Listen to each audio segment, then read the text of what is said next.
zone. Well, it's certainly a storm, isn't it? Mushfiq Mobarak is a professor of economics at Yale University, and Mushfiq joins me now from New Haven in Connecticut. And thanks very much indeed for your time. I just wonder, let's start from the simple point of view. Do you share that view, the worst recession heading our way in 50 years?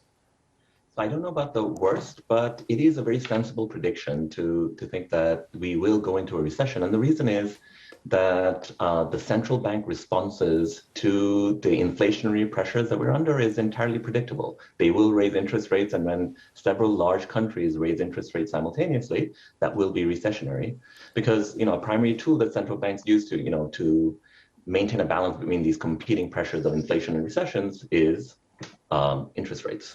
Right. Now, I mean, so many people understand that these days. Why does it happen then? So, I mean, it's because, it's important to keep in mind that the inflationary pressures were created by some real changes in the global economic political order that was outside of any of those central banks' purview. So, of course, Russia's invasion of Ukraine and the global crisis that precipitated tops that list. And that has a magnified global effect because both of those countries are very important sources of the most important inputs to global production. There's fuel, energy, and fertilizer, which is important for agriculture. Right? And then that's one. And number two, COVID was an unprecedented crisis. And the reason I use the word unprecedented is that meant that firms faced a lot of uncertainty and they didn't know how exactly to respond to it. And understandably, they made some mistakes. So sometimes they might have overshot, which meant that now we have supply chain failures because of delays of production, because we might have shed too many workers. And finally, we have persistent COVID lockdowns, even into the third year in the pandemic. We have, in China, might be going into lockdowns. And China, of course, has been the world's factory, right? And so if China goes into a lockdown, that's going to create additional inflationary pressures because there will be shortages.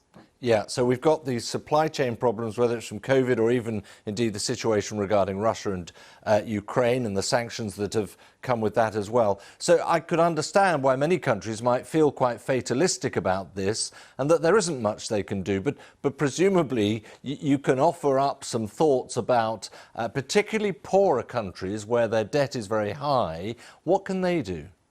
Right. So first, I think it's prudent for IMF to sound this alarm right now. And because, when there are country level mistakes, especially even in poor countries or smaller economies like what we've observed in Sri Lanka recently and what Pakistan seems to be at the brink of right now, right?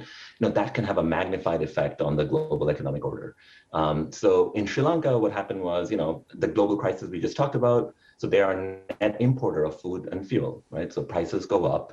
And they've been running trade deficits. So suddenly their imports get a lot more expensive, right? And in the past, they've made some systematic errors here. So for example, I think these were political mistakes where they invested in, big projects that turned out to be really inefficient or unproductive, like that Hambantota port, which ended up just competing with their own port of Colombo.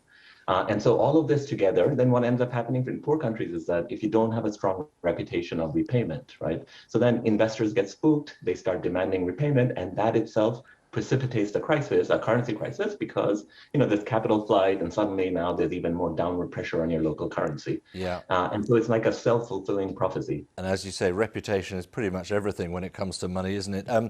Thank you very much indeed. That's Mushfiq Mobarak joining us from Connecticut. Thanks for your analysis.